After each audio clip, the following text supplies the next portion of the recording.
sem a gente saber o que a gente está fazendo, por que a gente está fazendo e por causa de quem nós estamos fazendo. E a gente vai naquele ritmo meio automático.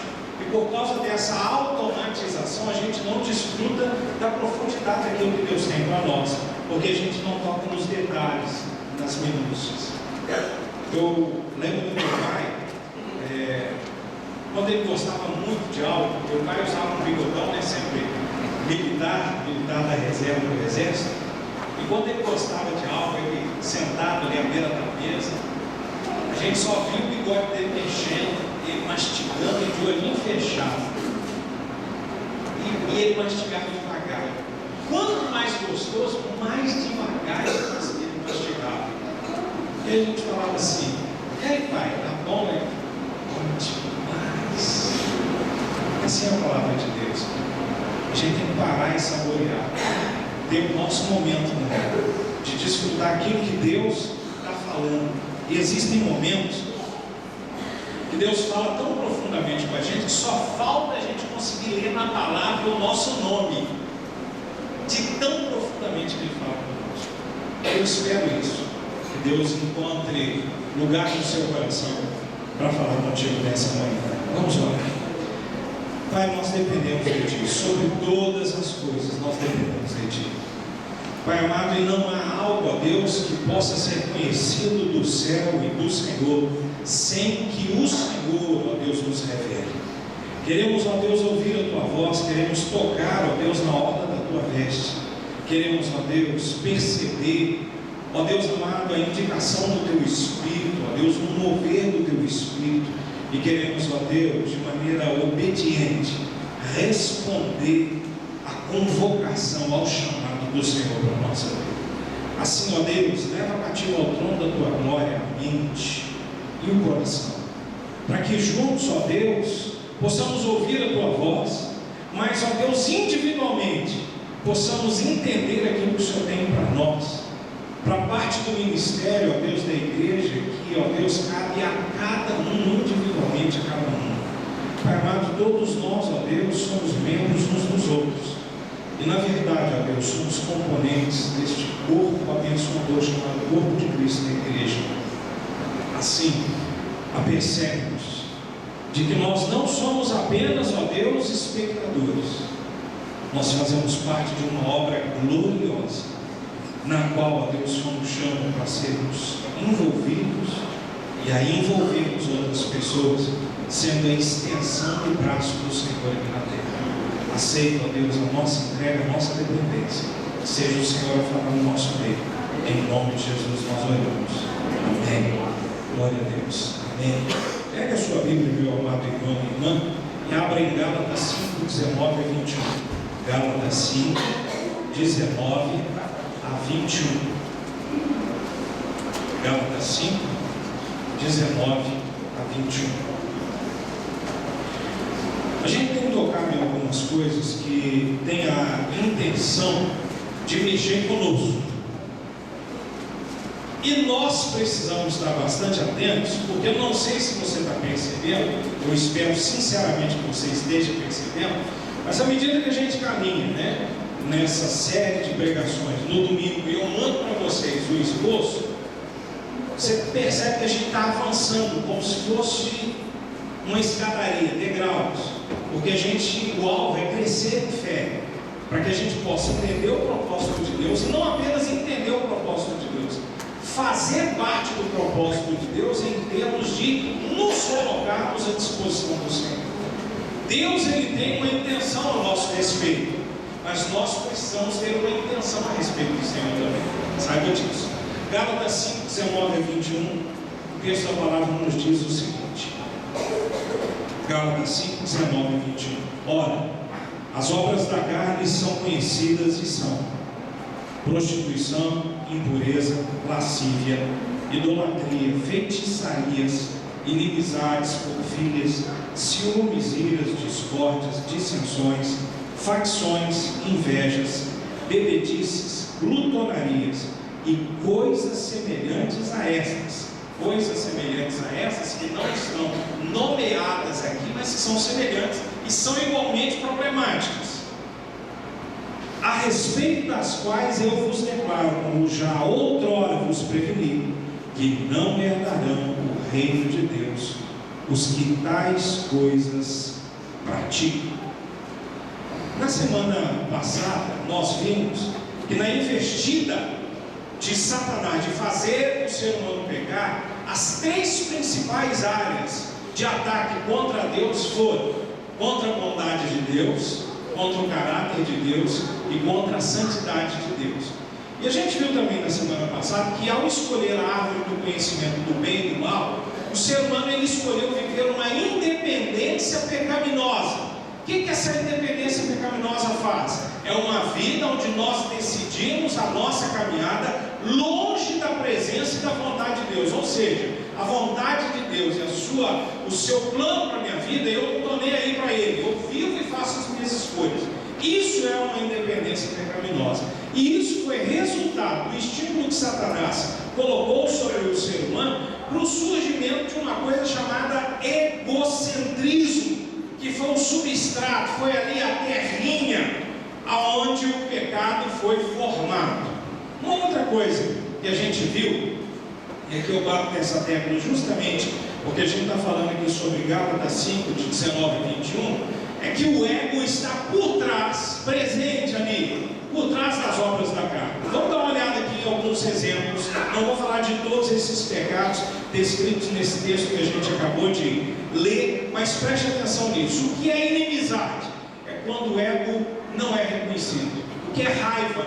É ego contrariado. O que é ciúme? É o medo de que o ego seja suplantado. E o que é divisão? É o ego que sempre está certo e nunca abre mão. E o que é inveja? É quando o ego não suporta que o outro tenha algo que ele não. Isso é um problema gravíssimo. Mas há outras formas de vida egocêntrica, e eu quero conversar um pouquinho sobre isso com você. O egocentrismo, ele pode se manifestar na autopreservação. A autopreservação em si mesma não é pecado, mas é assustador quando a gente vê alguns crentes se poupando, se guardando de não se envolver com a caminhada da obra de Deus. Por quê? Tem medo de desgaste e de contrariedade. O remédio de Deus para o ego, sabe o que é? É cruz. Cruz. Porque a cruz implica, de alguma forma, alguma espécie de desgaste e perda de comodidade. Vamos nos envolver com a obra de Deus? Vamos participar efetivamente do corpo? Coloque os seus dons a serviço da obra de Deus. Não, obrigado, eu estou apenas olhando. Você conhece alguém que faz assim? Não fala não, porque vai que sai o seu nome, então não complica, não é verdade? Então, deixa para lá. Seguindo um pouco mais. A vida no Espírito é uma consequência direta de passarmos pela cruz. Eu amo esse hino, essa música. Tem um pedacinho apenas dela. Eu sou apaixonado por ela. É uma música do PG, Passar pela Cruz. Eu vou passar pela cruz e nela me ver. Vou passar pela cruz e erguer um altar, onde a oferta sou eu. Crucifico o meu eu. Te agradeço a Jesus pela cruz. Jesus, ele não apenas morreu numa cruz, ele viveu uma vida de cruz. Não sei se você consegue perceber, mas eu preciso te dizer que não existe cristianismo sem cruz. Vida de cruz consiste em renúncia diária do ego como aquele que comanda a minha existência. Jesus, ao ensinar os seus discípulos a orar, lá em Mateus 6, versículos 9 a 13, ele termina a oração dizendo: porque teu é o, mais o que? O e a glória. Dá uma olhada aos pés da cruz ali. O que está escrito ali aos pés da cruz? Dê para mim, por favor, enquanto eu bebo água. Reino, poder e glória. Ouça, reino, poder e glória é tudo aquilo que o ser humano natural anda buscando. Por isso é que na declaração a gente diz que Deus, do Senhor, é o reino, o poder e a glória. Mas a verdade é que no dia a dia a gente é ensinado a procurar para nós reino, poder e glória. Entenda reino, preste atenção. O que é reino? Reino é o espaço ou esfera de domínio e controle de um soberano. O reino fala de bens, fala de riqueza, de respeito, de reconhecimento. Veja se o ser humano procura isso ou não. Caminhando um pouco mais. Toda pessoa procura essas coisas e chega até a ficar ofendido se não as alcança. E quando não as alcança? Gente, olha para o seu lado. Gente, entendeu? Gente, olha para cá agora. Gente, via de regra, tenta construir o seu reinozinho. Por quê? Porque pensa que dessa forma vai alcançar realização, sucesso. Mas o veredito de Deus a respeito da gente tentar criar e construir o nosso reinozinho, o veredito é, olha para mim, carne. E ó, não é filé não, tá gente? É melanca mesmo, aleluia. Se buscamos o reino para nós mesmos, a gente está fora do padrão de Deus, porque reino pertence a Ele e não a nós. Nós somos servos, súditos, dependentes e não comandantes. E a gente quer o controle da nossa vida. Há um tempo atrás, mais de um ano, eu preguei sobre perder o controle. E vira e mexe, existe alguém aqui no nosso meio que me lembra dessa pregação. Irmão Basílio. Perder o controle. Porque quando eu estou no controle, eu bagunço tudo. Mas quando eu perco o controle e deixo o controle nas mãos de Deus, aí a vitória vem sobre a minha vida. Não é buscando respeito a qualquer custo que eu vou ter o respeito. Buscar respeito em si, reconhecimento e coisas assim, até mesmo o dinheiro, não é pecado em si. Mas saiba que o caminho da cruz nos leva para a renúncia. E as rédeas não podem estar nas nossas mãos. Falei sobre reino. Entenda então agora poder. Poder é aquilo que me traz desejo íntimo de controlar, de ter a primazia, o governo. Muitas vezes nós gostamos de dizer, vai e fala lá que foi eu que mandei. É gostoso, né? Por quê? Isso dá uma sensação de empoderamento, de capacidade. A gente manda alguém ir, parece que a gente está com o nome na praça. O poder ele também nos fala de capacidades. Ou seja, eu fazer coisas que os outros não fazem, eu ter capacidades que os outros não têm. Isso fala também de poder. Eu posso fazer certas coisas que os outros não podem. Isso traz às vezes para nós um sentimento de realização. Mas se a gente deseja andar no caminho do Espírito, nós temos que ir para a cruz. Ouça, mudar o nosso foco para a vontade de Deus. Repita assim comigo: o meu Deus, o Deus da minha vida, não vai favorecer que eu crie tropeço para os meus próprios pés. Às vezes a gente fica preocupado com o diabo em espécie do harmônico. Você ouviu o que eu falei? Vou repetir. Às vezes a gente fica preocupado com o diabo e não se preocupa e esquece do carnônio. Porque existe demônio, então existe carnônio. A nossa carne arruma tropeço para nós mesmos.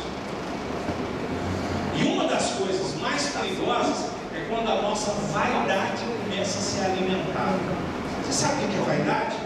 Vaidade não tem nada a ver com cabelo frisado, com brinco, com colar, com batonzão, ou com terno Pierre Cardin, aleluia, nunca tive, nem me interessa. Presta atenção, isso aí não é vaidade. Vaidade é quando nós abrimos mão da direção de Deus e escolhemos nós mesmos o nosso caminho. Isso que é vaidade. E a gente gosta disso. A gente gosta de ter o domínio. A gente gosta de ter o poder. Tudo bem. Falei sobre reino, falei sobre glória, ou sobre poder, e agora eu vou falar sobre glória. Entenda a glória. Aqui está um ponto realmente crucial do nosso ego. Sabe o que? Elogio. Principalmente glória. Quem é que gosta de elogio? Confessa aí. Gente, mentira é do diabo. Quem gosta de elogio? Opa! Opa! Não, pois é. Crente é um negócio interessante, é gritolante, né? Pois é. Presta atenção. A vida de cruz, ela consiste em abrir mão do reino, do poder e da glória. O Senhor, Ele quer nos mostrar o quanto o ego não tratado é deplorável aos olhos do Senhor e perigoso entre nós. Uma certa situação, um tempo atrás, eu vi algo acontecendo que não era condizente com aquilo que tinham me pedido. E aí foi me solicitada uma anuência, uma autorização. E aí eu dei, porque eu estava enxergando aquilo que a pessoa estava me falando. E depois do andar da caminhada, vamos dizer assim, aquilo que estava sendo realizado não era condizente com aquilo que tinha sido pedido a mim como autorização. Sabe o que Deus falou comigo? A minha língua coçou de uma tal maneira. Sabe o que Deus falou comigo? Não abre a tua boca. O reino, o poder e a glória me chamavam a querer falar. Mas aí o Espírito de Deus me lembrava que reino, poder e glória não pertence a mim, pertence ao Senhor. Então quem age é o Senhor. Ouça isso. Andando um pouquinho mais. Nós podemos renunciar ao eu quando nos vemos no espelho de Deus. Você sabe qual é o espelho de Deus? O Espírito Santo. O Espírito Santo mostra para nós quem na verdade nós somos, sem as manchas da figura falhada de um espelho que pode estar côncavo ou convexo e mudar aquilo que a gente está vendo. Interessante que em alguns lugares que vendem produtos para emagrecimento, os espelhos, eles em geral, eles são com a barriguinha para fora, né? Por que será? Você já notou isso? Você não notava, né? Você chega num local que vende produto de emagrecimento, você vai ver, você vai estar mais largo do que o normal. Porque a imagem que a gente vê mexe com a nossa cabeça. Mas a imagem real é aquela que o Espírito Santo fala a nosso respeito. Amém ou não amém? E eu vou tocar em um assunto meio complicado. Eu peço graça da parte de Deus. O Senhor unja a sua cabeça para você não entender o que eu não disser. Porque eu não estou dizendo determinadas coisas que podem ser entendidas. Entenda o que eu vou dizer. Quando fala sobre espelho, nós somos chamados a ir para o tabernáculo. E lá no tabernáculo, ali o Senhor havia mostrado, havia preparado dois objetos que são importantíssimos, que trazem para nós ainda hoje uma verdade espiritual profunda. E eu vou falar um pouquinho sobre isso. É o altar do holocausto e a bacia de bronze. O altar do holocausto fala da obra da cruz, e a bacia de bronze aponta para o lavar regenerador do Espírito Santo. Mas antes do lavar regenerador da bacia de bronze, lembra que quando a bacia estava lá pronta e ninguém tinha colocado ainda nela, e o sacerdote levita chegava diante dela e ela estava plácida. O que ele via na bacia de bronze? Alguém sabe dizer? O próprio reflexo. Então ouça. Antes do lavar da bacia de bronze, que era a purificação, que representa também a purificação, eu preciso te lembrar que em Êxodo 38:8 fala que a bacia de bronze, ela foi feita do juntar dos espelhos das mulheres de Israel. Você sabia disso? Ela foi construída com o derretimento dos espelhos que eram feitos de bronze. naquela época o vidro não existia, era bronze polido que era o espelho. Ouça isso. Isso ensina que antes da gente entrar no lugar santo, há um espelho para nós, que é o Espírito Santo. E esse espelho, sendo a luz do Espírito, mostra tudo o que há em nós e tudo que está no nosso ego, a realidade de quem somos e a realidade que está guardada dentro de nós. Primeiro Deus mostra, depois Ele muda. Isso é o sentido da bacia de bronze. E aí, presta atenção, não há como crescer sem que antes conheçamos a nós mesmos em verdade. E aí eu vou entrar no assunto. Contudo, esse conhecimento, ele não vem pela introspecção ou autoanálise. O Senhor, Ele não autoriza, vou repetir, o Senhor, Ele não autoriza, em Sua palavra, o olharmos para nós mesmos, debaixo de critérios próprios, humanos. A introspecção, segundo a carne, ela é pecado. Ai, Jesus, vou ter que tocar. Por isso eu tenho um grave problema com psicanálise, quando o psicanalista não tem a vida de cruz, porque vai fazer com que a pessoa olhe para dentro de si mesma, e aí o grande problema é que pode-se mascarar os pecados e pode-se aumentar significativamente a culpa, e isso é um problema. E olha que o que a gente tem fugido do colo do Espírito Santo. Não estou dizendo que a ação de psicanálise não seja instrumento de Deus, ou não possa ser, mas tem gente que foge da ação do Espírito Santo, do mover do Espírito Santo, do tratar do Espírito Santo, para ir para o colo da psicanálise. Cada coisa no seu lugar, mas primeiro vá para o Espírito Santo.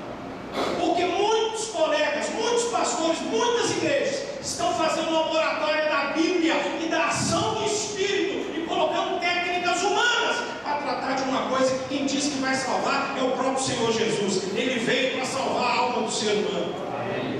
A gente precisa falar isso. Mais uma vez eu digo, a introspecção, segundo a carne, ela é pecado. Por mais que eu me olhe, eu nunca vou me ver completamente. Eu só posso me ver completamente por um espelho que é perfeito, e Ele é o Espírito Santo. Questionar-se a si mesmo não resolverá efetivamente a nada. Muitos se perguntam: será que eu estou falando na carne? Será que eu estou orando na carne? Será que eu estou pregando na carne? Será que eu estou vivendo a minha vida na minha família na carne? Isso só vai abrir respostas do diabo e certamente vai produzir angústia e inquietação, porque nós fugimos da cobertura da graça e queremos achar algum tipo de justificativa em algo que aconteceu no nosso passado. Se o meu passado, quando é coberto pelo sangue de Jesus, nem o Senhor se lembra dele, eu preciso aprender a não lembrar dele também. E primeiro passo é estar diante do Espírito de Deus. Não estou dizendo, mais uma vez, que a psicanálise não possa ser usada por Deus, mas a pessoa que é o agente da terapia, ela precisa estar com a vida no altar, precisa ser alguém que tem vida de cruz, porque a sensação de lidar com o sentimento do outro pode empoderar aquela pessoa, e Satanás pode fazer uma miséria. Eu tenho uma irmã que eu amo muito, que estava com um problema com a minha madrasta, a mãe dela, e o meu pai lutando para ela permanecer na igreja. E era um problema sério. E aí, ela vai para fazer terapia. E o conselho da terapeuta foi o seguinte: você tem que aproveitar a vida, você é muito nova, vai sair, vai namorar, beija muito. E se ela não tivesse tido uma experiência com o Senhor, no impacto, provável que ela tivesse experimentado uma vida de prostituição.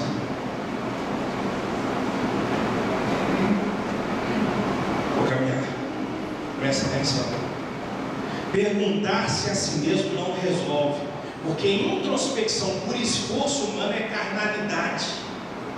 Ninguém muda o outro, muito menos a si mesmo. Isso é obra exclusiva do Espírito Santo. A carne não muda a carne. Eu vou te falar um negócio que não sei se eu já falei, mas vou falar agora de novo. Roseli já viu fazer isso algumas vezes, mas eu, de vez em quando, eu oro da seguinte maneira: dobro meu joelho, você pode ficar em pé, deitado também, até de cambalhota, 50. Mas eu dobro meu joelho e falo com Deus assim: Senhor, o Senhor sabe que está vivendo uma vida de... Eu te peço, Senhor, que o Senhor vá lá e toque em tal área. Por que eu faço isso? Porque eu não quero que o diabo ouça. E às vezes existem áreas na sua vida que precisa só Deus saber, e você abre para quem não tem condição de te ajudar. Não tem vida no altar, não tem vida com Deus. Cuidado com aquilo que da tua alma você está confidenciando e com quem você confidencia.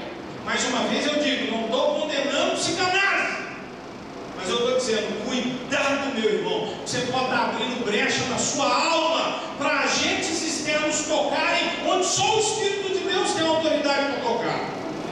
Eu preciso falar isso, porque hoje em dia, meu Deus do céu, eu fico pensando, meu pai não teve psicanálise, só Jesus. Aí quando eu vou voltar um pouco mais, Pedro, Paulo, André, Barnabé, Tiago, fico olhando.